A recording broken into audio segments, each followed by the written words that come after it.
Hello friends, मैं हूं आपकी दोस्त नेहा और लेकर आई हूं आपके लिए फिर से एक न्यू वीडियो। आज की इस वीडियो में हम बात करने वाले हैं मुदालियर आयोग का। जो हमने अभी फर्स्ट वीडियो आप लोगों ने देखा होगा, उसको मैंने अपलोड किया था। आज हम उसका सेकंड पार्ट डिस्कस करेंगे। और जो भी आप कोई वीडियो पसंद आए, आपकी कोई भी क्वेश्चन हो, क्वेरी हो, वो आप मुझे कमेंट बॉक्स में बता सकते हैं। और जो लोग भी अभी वीडियो फर्स्ट टाइम देख रहे हैं, चैनल पर पहली बार विजिट किया है, welcome to my YouTube channel sociology notes, जहां पर आपको मिलती हैं सोशियोलॉजी नोट्स से रिलेटेड प्रॉपर वीडियोस और बीएड नोट्स से रिलेटेड प्रॉपर वीडियोस। अभी हमारी बीएड में बुक चल रही है development of educational system in India. तो उसमें हमारा यूनिट जो चल रहा है अब ख़त्म होने वाला है वो, और ये बुक भी बहुत जल्दी ख़त्म हो जाएगी। और इसका आज हम सेकंड पार्ट मुदालियर आयोग का डिस्कस करेंगे। तो वीडियो अगर पसंद आए तो उसको आगे ज़रूर फॉरवर्ड कर दिया करिए, ताकि और लोगों की भी हेल्प हो पाए और लोग भी इस चीज़ का फ़ायदा उठा पाए, उन लोग तक ये वीडियो पहुंच पाए। और आज हम जो डिस्कस करने वाले हैं मुदालियर आयोग का सेकंड पार्ट, तो अभी तक मैंने जितना भी करा दिया था उसकी फर्स्ट वीडियो आप देख सकते हैं। उसका लिंक मैं वीडियो के डिस्क्रिप्शन में दूंगी, आप वहां से जाके चेक कर सकते हैं, वरना आप मेरी प्लेलिस्ट भी चेक कर सकते हैं। ठीक है, तो आज का जो टॉपिक है उसका है माध्यमिक शिक्षा आयोग की संस्तुतियाँ, यानी कि recommendation of secondary education commission. ठीक है, उन्होंने क्या रिकमेंड किया था माध्यमिक भाषा शिक्षा के लिए, तो देखते हैं हम। और मुदालियर आयोग के मुदालियर के ही नाम से जाना जाता है। तो उन्होंने रिकमेंड किया था कि भाषाओं के अध्ययन से संबंधित उन्होंने सुझाव दिए थे कि मुदालियर आयोग ने मुख्यतः 3 भाषाओं के स्थान पर अध्ययन के सुझाव प्रस्तुत किए। हिंदी का स्थान उन्होंने रखा कि मुदालियर आयोग का मत था कि हिंदी को विद्यालय स्तर पर अध्ययन का अनिवार्य विषय बनाया जाना चाहिए। हिंदी को राष्ट्रभाषा का स्थान प्रदान किया गया है और इस कारण हिंदी को अध्ययन के लिए अनिवार्य किया जाना चाहिए। ठीक है, अनिवार्य किया गया। अंग्रेजी भाषा का स्थान, मुदालियर आयोग का विचार था कि अंग्रेजी लगभग सभी राज्यों में माध्यमिक स्तर पर अध्ययन का अनिवार्य विषय है। अंग्रेजी भारत के शिक्षित वर्गों में अत्यंत लोकप्रिय भाषा है। उसके अध्ययन ने भारत में राजनीतिक और अन्य क्षेत्रों में एकता लाने में योगदान दिया है। अत्यंत लोकप्रिय भाषा है, अंग्रेजी अत्यंत लोकप्रिय भाषा है। अंग्रेजी भाषा का अध्ययन भारत के विभिन्न क्षेत्रों में राजनीतिक एकता स्थापित करने में योगदान दे सकता है। अंतर्राष्ट्रीय स्तर पर संबंध स्थापित करने के लिए भारतीय नागरिकों को अंग्रेजी भाषा का ज्ञान करना अत्यंत आवश्यक है। यदि हम राष्ट्र भावना से प्रेरित होकर अंग्रेजी भाषा को पाठ्यक्रम से अलग कर देते तो इसके परिणाम अच्छे नहीं होंगे। ठीक है, तो मुदालियर आयोग ने कहा कि अंग्रेजी भाषा को स्थान दिया जाना चाहिए। उन्होंने फिर संस्कृत भाषा के पक्ष में भी अपने तर्क रखे कि आयोग में संस्कृत भाषा में पाठ्यक्रम के स्थान देने की सिफारिश की, तथा इसके पक्ष में निम्न तर्क दिए कि संस्कृत भाषा भारत की प्राचीनतम भाषा है। भारत की अधिकांश भाषाओं का जन्म संस्कृत भाषा के द्वारा ही हुआ है। संस्कृत भाषा भारत की संस्कृति और धर्म से संबंधित भाषा है। यदि संस्कृत भाषा को पाठ्यक्रम में स्थान नहीं दिया गया है तो छात्रों को सांस्कृतिक एवं धार्मिक विकास पूर्ण रूप से नहीं हो सकेगा। भारत के अधिकांश प्राचीनतम ग्रंथ साहित्य संस्कृत भाषा में लिखे गए। इनकी पूर्ण रूप से ज्ञान प्राप्त करने के लिए संस्कृत का ज्ञान प्राप्त करना अत्यंत आवश्यक है।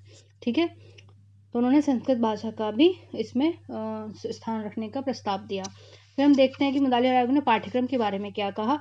आयोग ने पाठ्यक्रम के विषय में निम्नलिखित सुझाव दिए। पाठ्यक्रम का निर्माण छात्रों की आवश्यकता और रुचियों एवं उपयोगिताओं के आधार पर होना चाहिए। पाठ्यक्रम में विविधता एवं लचीलेपन का समावेश किया जाना चाहिए। पाठ्यक्रम का निर्माण स्थानीय परिस्थितियों को ध्यान में रखकर किया जाना चाहिए। प्रत्येक विषय की पाठ्यक्रम का अन्य विषयों के पाठ्यक्रम से प्रत्यक्ष संबंध होना चाहिए। पाठ्यक्रम छात्रों के जीवन से संबंधित होना चाहिए। ठीक है, ऐसा ना हो कि सिर्फ पढ़ाई जा रही है, बल्कि उसको वो जो चीज़ें हम पढ़ा रहे हैं, वो सिलेबस जो हम उसको पूरा करवा रहे हैं, उसको समझ में नहीं आ रहा है, ऐसा नहीं होना चाहिए। ठीक है, सामाजिक जीवन से संबंधित विभिन्न प्रतिक्रियाओं का समावेश भी पाठ्यक्रम में होना चाहिए। नेक्स्ट उन्होंने बोला कि पाठ्यक्रम के विषय क्या होने चाहिए। तो माध्यमिक शिक्षा आयोग में माध्यमिक शिक्षा की अवधि को 2 भागों में विभाजित किया गया, जूनियर माध्यमिक स्तर एवं उच्चतर माध्यमिक स्तर।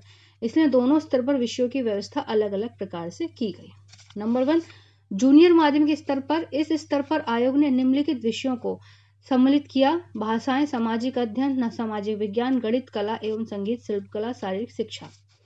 उच्च स्तर माध्यमिक स्तर, आयोग ने इस स्तर में विभिन्न प्रकार के विषयों को सम्मिलित करने की सिफारिश की, तथा इस पर विषयों के 2 वर्ग बनाए, आंतरिक विषय या अनिवार्य विषय, वैकल्पिक विषय यानी कि ऑप्शनल सब्जेक्ट्स। ठीक है, हमारे पास भी होता है ना, जैसे हम BA या MA में होते हैं या 12th क्लास में भी होते हैं, तो हमारे पास एक ऑप्शन होता है कि हम ये वाला सब्जेक्ट चुने या ये वाला सब्जेक्ट चुने, है ना, वही। और एक होता है कि अनिवार्य यानी कि कंपलसरी होता है।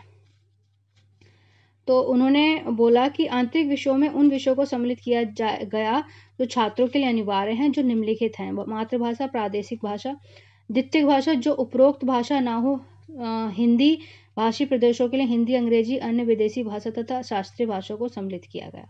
ठीक है, उन्होंने बोला कि वैकल्पिक विषय आंतरिक विषय में क्या होना चाहिए कि गणित, सामान्य विज्ञान, इन निम्नलिखित में से कोई एक विषय, शिल्प, कताई, बुनाई, धातु का काम, दर्जी का काम, उद्यान विज्ञान, लकड़ी का काम, मॉडल बनाना, कशीदा, क्रोशिया वाला काम, ये सब चीज़ें जो थी उसमें थी। और जो वैकल्पिक विषय थे, पाठ्यक्रम का विभिन्नीकरण वैकल्पिक विषयों के अंतर्गत होगा। वैकल्पिक विषयों के 7 समूह होंगे, जिनमें से 3 समूह के विषयों का अध्ययन आवश्यक रूप से करना होगा: विज्ञान और प्राविधिक और मानव विज्ञान। ये 3 इनकी कैटेगरी बनाई गई। उसमें सब्जेक्ट दिए गए कि विज्ञान में भौतिक विज्ञान, रसायन विज्ञान, जीव विज्ञान, गणित, भूगोल, स्वास्थ्य और शारीरिक विज्ञान। नेक्स्ट है प्राविधिक यानी व्यवहारिक विज्ञान, व्यवहारिक गणित, मैकेनिकल इंजीनियर, विद्युत इंजीनियरिंग। समूह 3 मानव विज्ञान, एक शास्त्रीय, भाषा अथवा इतिहास, अर्थशास्त्र एवं नागरिक शास्त्र, गणित, मनोविज्ञान और अर्थशास्त्र, संगीत और गृह विज्ञान। ठीक है, ये इनके वैकल्पिक यानी कि ऑप्शनल विषय हो गए। समूह 7 उन्होंने समूह बताए थे ना, तो समूह 4 में वाणिज्य, वाणिज्य प्रयोग, वही खाता, आशुशिल्प और टंकण, वाणिज्य, भूगोल अथवा अर्थशास्त्र और नागरिक शास्त्र। समूह 5 कृषि, सामान्य कृषि, बागवानी, पशुपालन, कृषि रसायन और वनस्पति विज्ञान। समूह 6 ललित कलाएं, कला का इतिहास, कला व आलेखन, चित्रकला, प्रतिमा, संगीत, नृत्य। गृह विज्ञान, पोषण और पाक कला, गृह अर्थशास्त्र, मातृकला और शिशु पालन, गृह प्रबंध और गृह उपचारण। ठीक है, ये इनके 7 ग्रुप थे जिसमें उन्होंने वैकल्पिक विषय रखे हुए थे, तो उसमें से कोई भी 3 आपको कंफर्म करने होते थे। पाठ्य पुस्तकों से संबंधित, पाठ्य पुस्तकों के स्तर को ऊंचा उठाने हेतु प्रत्येक राज्य में उच्च स्तरीय पाठ्य पुस्तक समिति का गठन किया जाना चाहिए। एक विषय की एक पाठ्य पुस्तकों में से किसी भी पुस्तक को चुनने का अधिकार दिया जाना चाहिए। पाठ्य पुस्तकों और अध्ययन की अन्य पुस्तकों में जल्दी परिवर्तन करने की प्रथा को समाप्त किया जाना चाहिए, जो कि बहुत ही इंपॉर्टेंट है।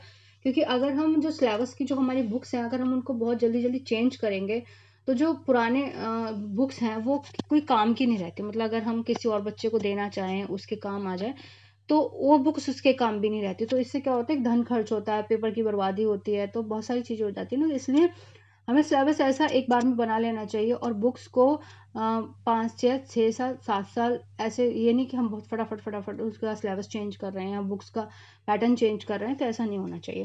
पुस्तकों में चित्र बनाने की कला का प्रशिक्षण देने हेतु केंद्र सरकार द्वारा एक संस्था का गठन किया जाना चाहिए। मतलब उसमें जो हम चित्र बना रहे हैं बच्चों की पुस्तकों में, वो ऐसे होने चाहिए जो बच्चों को अच्छे से समझ में आए, बच्चों को लुभाएं, बच्चों को पढ़ने में इंटरेस्ट आए। तो उनकी चित्रकारी जो होनी चाहिए वो ऐसी होनी चाहिए जो बच्चों के अकॉर्डिंग हो।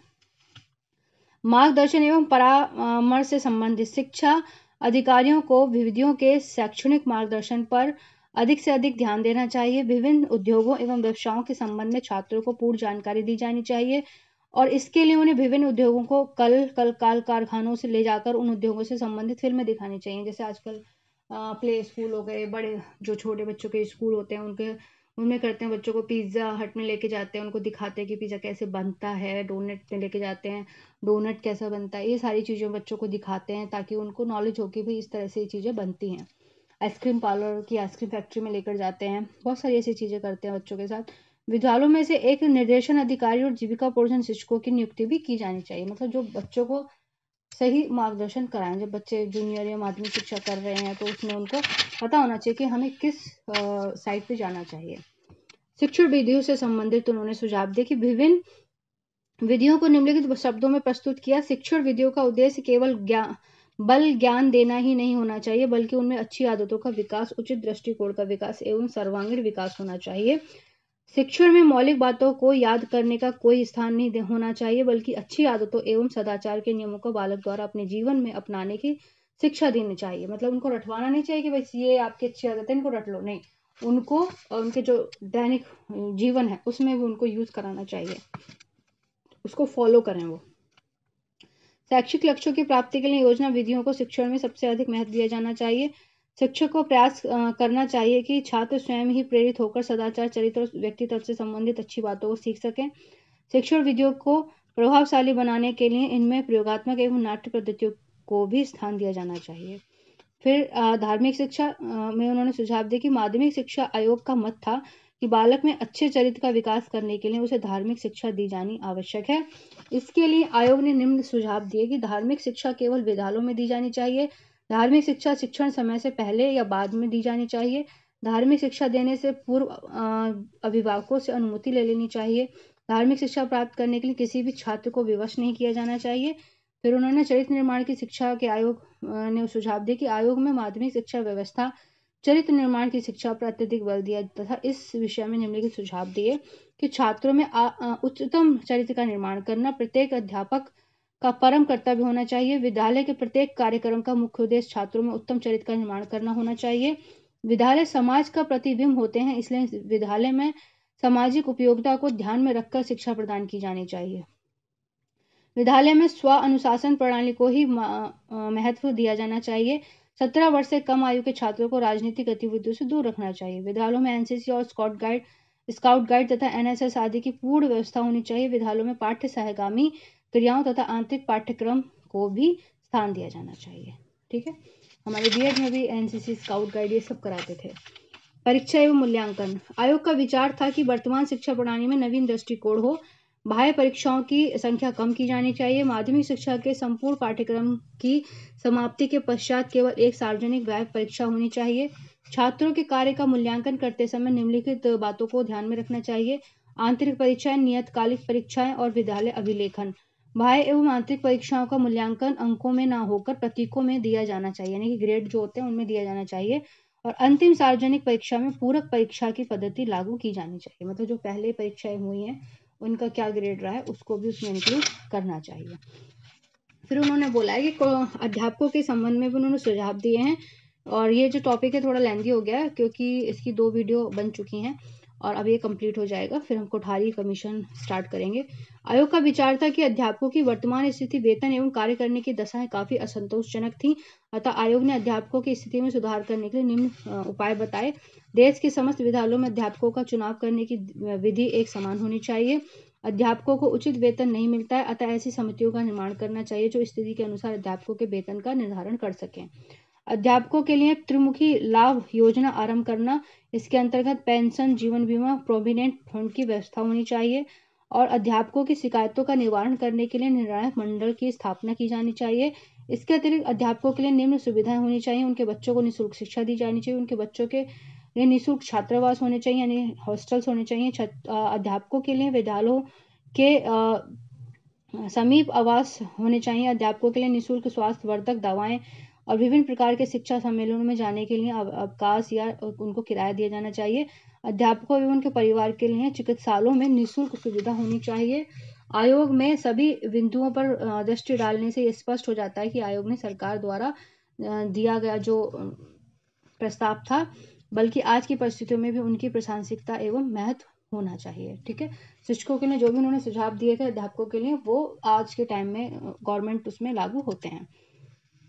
ठीक है, तो नेक्स्ट डॉक्टर भगवान दास के अनुसार यदि आयोग के अधिकांश सुझावों को क्रियान्वित कर दिया जाए तो माध्यमिक शिक्षा इस देश में निश्चित रूप से एक स्वस्थ आधार पर प्रतिष्ठित हो जाएगी।